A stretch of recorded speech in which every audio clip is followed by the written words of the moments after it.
So, as an introduction, I'm Dr. Patricia Mills. I'm a medical doctor. I specialized in physical medicine rehabilitation. I started to get really discouraged when I was seeing a lot of women suffering, and I myself had a lot of hormonal imbalance issues. I'm also a published researcher, so I dove deep into the research and I found solutions that I was not being taught as a medical doctor. And I've started integrating into my practice, and I've made the switch to health transformation expert because frankly, I need to impact more women on a grander scale, because what we need in this world is more thriving and not just surviving women. And menopause is a stage of life that when we're younger and we think about the later stages in our life, we think of menopause as that time when menopause is experienced, that it should be our golden years, right? Those are the years when you're already thinking about transitioning out of work, or maybe you're thinking about doing more traveling because you finally have the money to do it, and then all of a sudden menopause comes along. And if you are like most women these days, your experience is not a good one. And I really want to help women overcome this issue, because you deserve to live all of your life in vibrant health and to feel extremely energetic and wonderful, and to do all the things, to enjoy your finances, your family, your friends, your fun.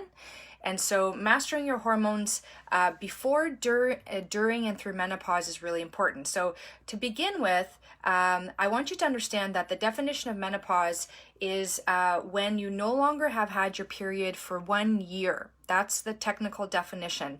And then before that is what's called perimenopause, which is when you are transitioning away from regular periods, which is premenopause, where you're more fertile years, to irregular periods. So, sometimes during perimenopause, you can actually get periods that are pretty consistent and regular, but then it's interspersed with very irregular, very inconsistent periods.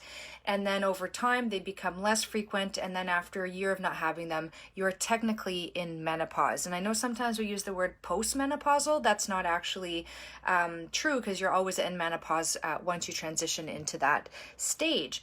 And after having had no period for 1 year, if then you have a bleed, that's when you want to go to your doctor and let them know, because you should no longer be bleeding from those areas after a year of not having your period. So that's when you get investigated for things like, cancer or something like that. Okay, so very important to know the definitions.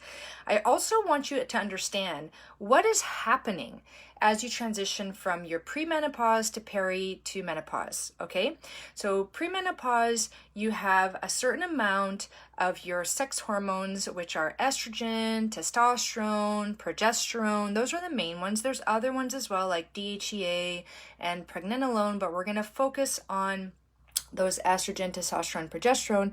Estrogen is like your vivacious va-va-voom hormone, your curvy, your full lips, the curves in the right places.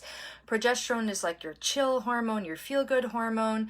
Testosterone is like your muscle hormone, right? Keeping your muscle mass, and your libido hormone. And if you have those in the right balances, you could see how you will feel like quite vibrant, quite energetic in your fertile years. And what happens is that in your fertile years, most of your hormones, your sex hormones, are made in your ovaries, okay? The difference between premenopause and menopause is that now most of your sex hormones are made by your adrenal glands, because your ovaries retired. So your adrenal glands, which are typically the organs that are making your cortisol hormone, which is your stress hormone, now they have to pick up the slack for the ovaries and make your sex hormones for you. So one reason why that transition between premenopause and menopause, like, it's expected that you're going to have a little bit of a roller coaster. Let's say you have like a perfect menopausal experience, like going into menopause. Let's say it's perfect, like everything is really good. What you should experience is you have your cyclical periods that are pain-free, not too hemorrhagic, not sporadic, like that very consistent period experience, not discomfort. It may be some cramping, but mild. And then you get into a little bit of a roller coaster, because the ovaries are retiring and the adrenal glands are taking over this new job. So there's like a little bit of a transition period, just like with any new, employee in the company, right? Taking over a new job. And then you even out and you do have less of these hormones than you did before. Why? Because progesterone, for example, is mostly made when the ovaries release its egg, so ovulation, and the sac of the egg pumps out progesterone. So when we lose ovulation into menopause, we definitely have less progesterone made, but we still have progesterone made by organs like the adrenal glands. So if you're doing really well with your hormonal balances heading into menopause and in menopause, the difference between where you were and where you are in menopause, before menopause and in menopause, should not be that big. What happens is, if before heading into menopause your hormones are imbalanced, as evidenced by problems with your period, by problems with your like it's either too painful or too much or not enough or inconsistent, right? Those are some indications. Like your period is kind of like your fifth vital sign, right? And let's say, so that's one reason. So you're already coming in dysregulated. So the dysregulation experience through all the other stages will be amplified, right? It's like you have a shaky foundation to start with. Another thing that will really impact your perimenopause and menopausal experience is things that make your adrenal glands make cortisol, right? Your stress hormone. So what makes your adrenal glands make lots of cortisol? Well, stress. What kinds of stress? Well, eating the wrong foods for you is very stressful for your body. Okay, so, and I don't mean bad foods, I mean the foods that for you do not serve you. So typically they are foods that raise your blood sugar too high, like sugar, flour products, pastries, donuts, cookies, crackers, pasta, very refined pastas, very refined doughs, very refined breads. Not your whole grains, like your real white basmati rice, your real oats, your quinoa, your amaranth, your buckwheats, which is not a real wheat actually. I don't know why they called it that. But basically, all of these whole grains, those do not raise blood sugar. It's the refined flour, refined sugars that do. And when your blood sugar goes up and then crashes, which it does when you have too many refined flour and sugar products, in that very low blood sugar state, your adrenal glands have to pump out cortisol. So that's one way that you could be making your adrenal glands work overtime. That's a food way. Another way is by eating foods that you're sensitive to. Like, let's say you have a food sensitivity to gluten, or let's say oats or eggs or corn, soy, alcohol, coffee, whatever that is. Your body has to react to that food. That's a definition of a sensitivity, and that causes the adrenal glands to have to pump out cortisol to create a little bit of like a stress response. Other things are unresolved stress, like, are you watching the news at night, right? Are you not sleeping well at night and prioritizing your sleep? All of those things are stressful for your body. Okay. And then what that happens is that your adrenal glands have to start pumping out cortisol. What that means is that it's like any employee. If you're like, okay, Mrs. X, my employee, you have these jobs. You have to make cortisol, progesterone, estrogen, testosterone. And they're all equally important, but hey, actually, here's a job for cortisol, another job for cortisol, another job for cortisol. Guess what? Your sex hormone production will go down. Okay, so if you are living in a situation where you are perceiving stress you're not able to cope with it well, you're eating that's triggering your stress, you're sleeping that's triggering your stress, maybe you're over exercising or under exercising that triggers your stress, now your sex hormones go down. What does that mean? That means going into menopause, you're going to be in balance. In perimenopause, the roller coaster ride will be like very, very crazy, okay? And post and in menopause, same thing. Like, you're not going to be like different, here to here. You're going to be, you're going to have like here to here. That's going to be the difference. So how you were heading into menopause and menopause, now that gap is massive because, if the only way you can make your progesterone is through the adrenal glands, but the adrenal glands are really taking up like all of the work, to do the cortisol, it's not going to have enough building blocks to make your other sex hormones. Does that make sense? Now, I want to say I always look at the comments. That's what I'm trying to do here. I don't see any comments. So if people haven't put any comments, please do, because I want to see if it's working and I like to answer questions. So if you have any questions so far, please put them in. If I don't answer them, it's because I don't see them for some reason. I don't know why. but sometimes I can see the comments and sometimes I can't. So it would be really wonderful. Let me see if I can see it. Yeah, okay. Well, I can't see comments yet, so hopefully it's not because you're not asking. Hopefully it's because you're not asking, not because you're asking, I'm not answering. And what I'll do is afterwards, I'll go back in and answer your questions in the comments if you've put them in and I haven't been able to see them. So just to recap, what we're talking about here is that depending on how you're living your life, through what you're eating, how you're perceiving stress, how you're managing with your stress, that will create hormonal imbalances because it'll deplete the building blocks that are used to create your sex hormones, estrogen, progesterone, and testosterone. And then what happens? Well, you will get, when you have a lot of cortisol being made and not enough of those things, you basically end up having like the brain starts to not function as well as it does with too much cortisol. So then the brain starts to communicate differently with the adrenal glands, and you get things like hot flashes. So hot flashes, problems with temperature regulation, is actually something that starts at the level of the brain, because the brain is where temperature control is, like in places like the hypothalamus. It's like our thermostat, and when our thermostat goes off, our body's gonna like make us sweat, right? And get hot and sweat, even though there doesn't seem to be like a reason to do so. And night sweats are hot flashes that happen at night. So pay attention if you're someone who is having like hot flashes or night sweats. Is it related to the level of stress that you're experiencing or perceiving physically with your food or your drinking habits? Like with alcohol can be very stressful for the body as well. Too much coffee in the morning, for example, or through the day, not sleeping well, as I mentioned before. Those all are very, very important things. And then the mental perceived stress, okay? Now, what you want to do is, if you're finding yourself in the situation where you're having a lot of menstrual mayhem, you want to really take a look and say, okay, is it something that is happening in the moment that I can fix? And if it's something that's happening in the moment that I can fix, like the food, the stress, all those sorts of things, then that's what you need to work on first. Okay? All right. Now, let's say you're like, you've worked on that and everything is like, you feel like you've gotten as good as you can be on your own, and you're still having problems. What you might need to do is connect with like a health coach or a health transformation expert like myself to see, because oftentimes when I work with women, they think they've done all the things, but they're missing a few crucial points.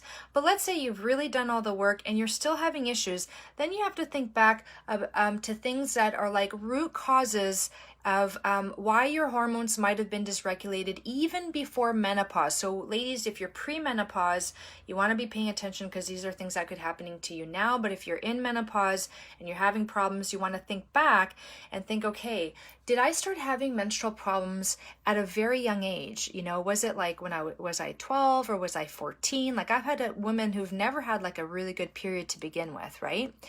And if you had it from like a really young age, I want you to reflect on things like, were you sensitive to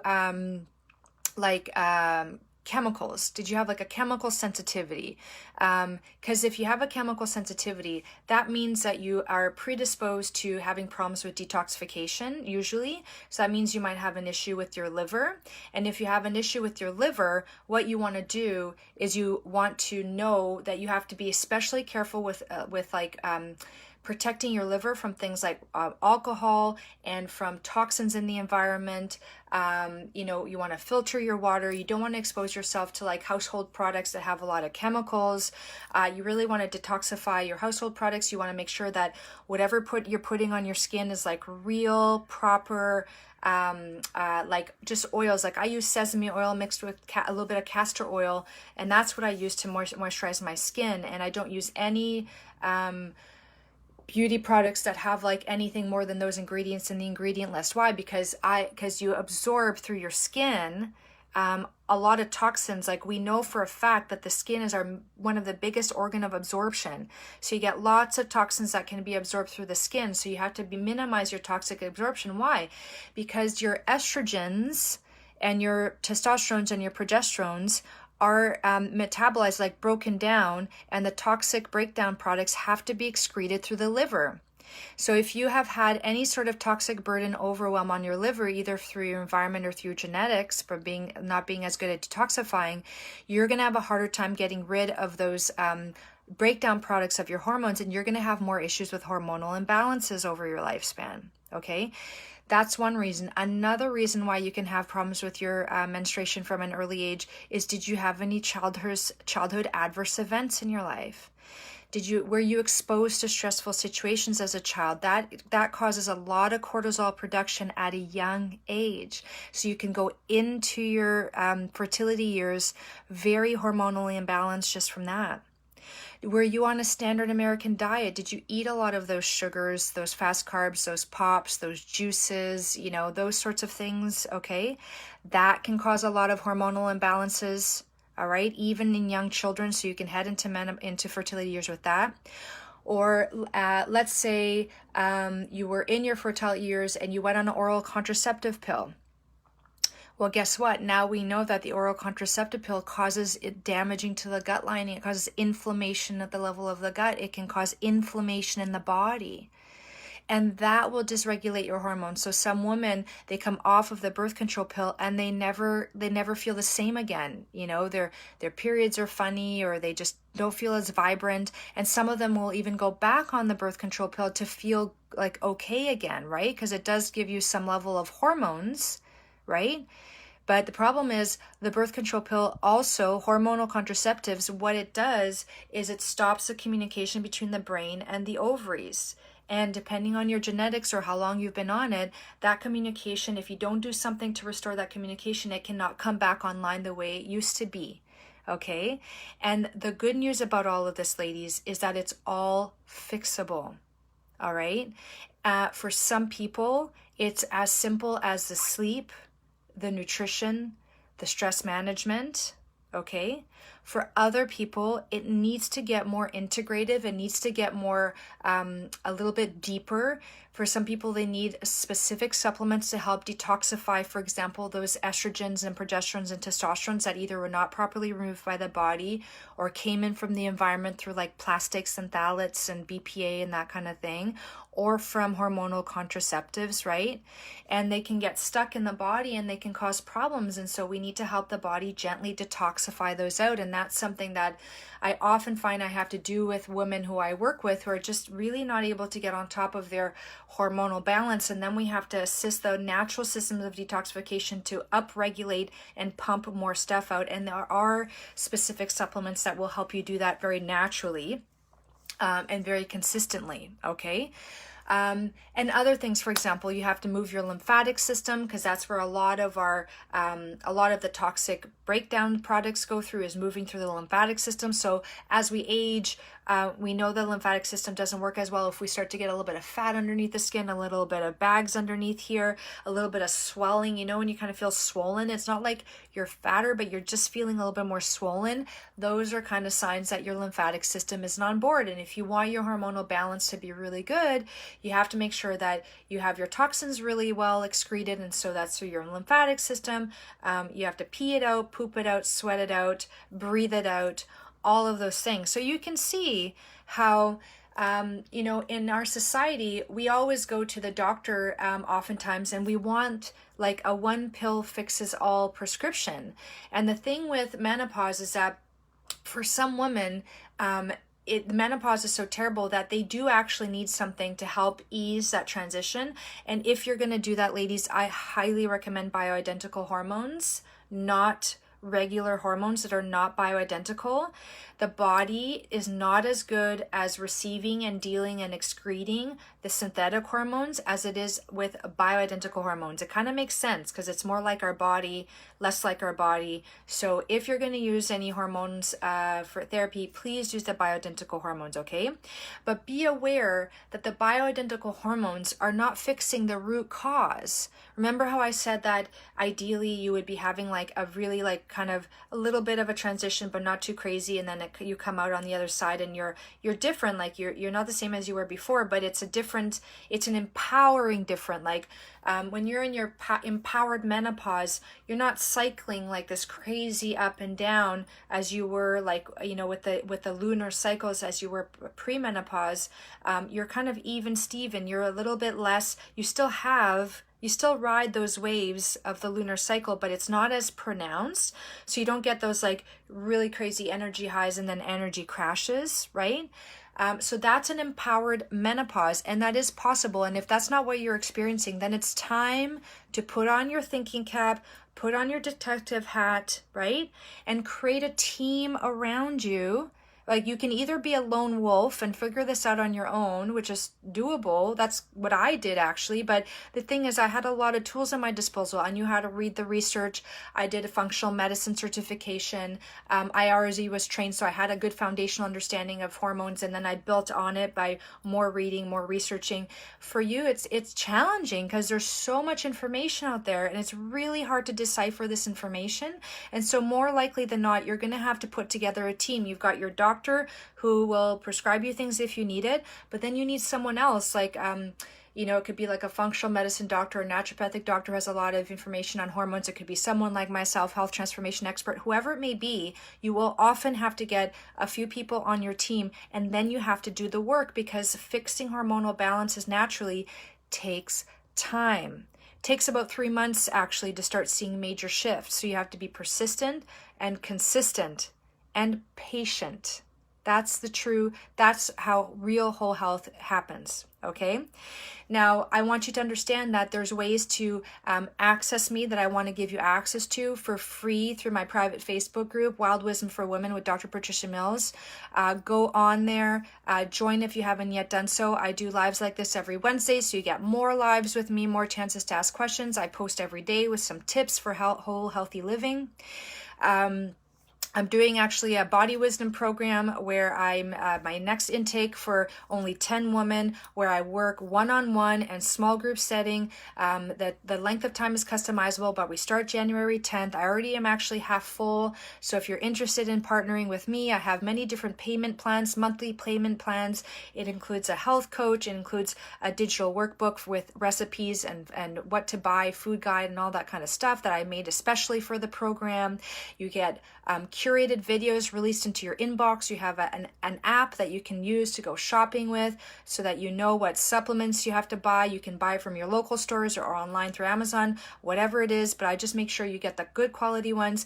And we do a one-on-one 90-minute consultation, so I can create a customized supplement protocol for you and your needs, and then we communicate through email every week. You send me an update so I can shift your protocol depending on how you're responding, because your body will respond a certain way to these supplements, and I need to be able to guide you as to what's happening and reassess and pause, pivot, and progress. The other thing is that every 2 weeks you get a live Q&A with me over Zoom, where you get an hour to ask questions in person. So anything I couldn't answer in the email, if you wanted more of an explanation, it's like an open office hours. So it's an all-inclusive package. It's beautiful. It's really wonderful. I have been having like amazing, what are the results I've had with my clients? All of them have lost weight, like all of them. They almost, like, that wasn't even their health goal actually, but they all regained their like ideal weight. I had one woman whose lymphedema is like steadily going down. One woman who had arthritic joint pain that she was on pain medication for. She got off of the pain medication and her pain went down by 80%. Like, amazing, right? One woman was having a really hard time sleeping for her whole life, and I got her sleeping.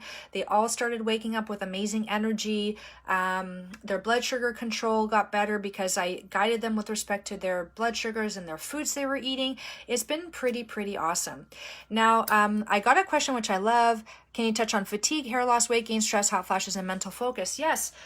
So Kelly, great question. Those are all manifestations of hormonal imbalance, right? So whether it's a thyroid hormone, estrogen, progesterone, testosterone, they all connect with each other. So to make enough thyroid hormone, you need to have enough estrogen, because estrogen goes up to the thyroid gland and activates the thyroid hormone. So again, if you're, for example, have too much cortisol going on with like physical or emotional stress, you're draining your estrogen, progesterone, testosterone, and that causes a change in your thyroid, and that's the hair loss. And oftentimes it's the hair loss here, it's the hair loss on the outer third of the eyebrow. That's a very classic thyroid hair loss pattern. I don't know if that's what you're mentioning, but that's often what I see. Fatigue too. I mean, whenever you start, so you need sex hormones in the brain to create energy. Like, I know we think about our sex hormones as like, you know, sexual function and fertility and all that kind of stuff. Actually, they're energy catalysts. So if you have too much of a drop on those hormones, for all of the reasons I've already gone through. So if you join late, please rewatch the replay, which will be available on the events page for I think 30 days.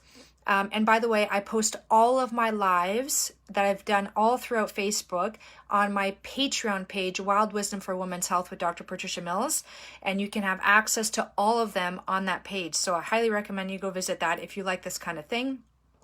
I talked about hot flashes already, so you'll have to rewatch the video for that. Weight gain, same thing. So did you know you can gain weight just from having high cortisol? It's called hypercholesterolemia. And what happens is when you have a very high cortisol state, the body is inflamed. It's like a burning fire that should not be on all the time. And now the fire's like persistent. And that causes a lot of water retention and inflammation, like water retention. So like you actually get like weight gain around the belly, right? Weight gain around the thighs is too much sugar and flour in the diet. That's insulin hormone. Weight gain around the belly, that's cortisol. Okay. And also you can get that if you're eating foods that are really damaging your gut lining and the microbiome in your gut, and you get inflammation of the fat cells and the cells around the gut, and you actually get like a weight gain around that. So that's the weight gain. So that can also be not just hormonal, but actually like what you're eating, which is usually processed foods, that kind of stuff. Mental focus, same thing. Like you need to have a certain minimum amount and a certain balance of hormones for your brain to be online. It's called, in the medical literature, it's called loss of trophic factors, loss of factors that support the brain. And hormonal deficiencies means that the brain does not have what it needs to be supported. And then you get brain fog, right? Lack of mental focus. There are lots of other reasons for lack of mental focus, but in the concept of menopause and hormonal imbalances, this is the why. Okay, that's why you might be experiencing these things. So I think I touched on all of the things that you asked, Kelly. Those were really great questions. Any other questions, ladies, please let me know. In these lives, I usually get half an hour to talk. If you want to reach out and find out how you can work with me, you can direct message me. You can email me, info@drpatriciamills.com. We can set up a discovery call. But at the very least, I hope to catch you on my Facebook because I love helping women. Obviously, this is my passion. This is what I do. And so thank you. Thank you for your time. Thank you for showing up. Thank you for participating. I'm glad that the comments were working so I could answer your question, Kelly. And I hope that you all have a wonderful rest of your day, evening, or night, depending on when you catch this. And I'll see you next time.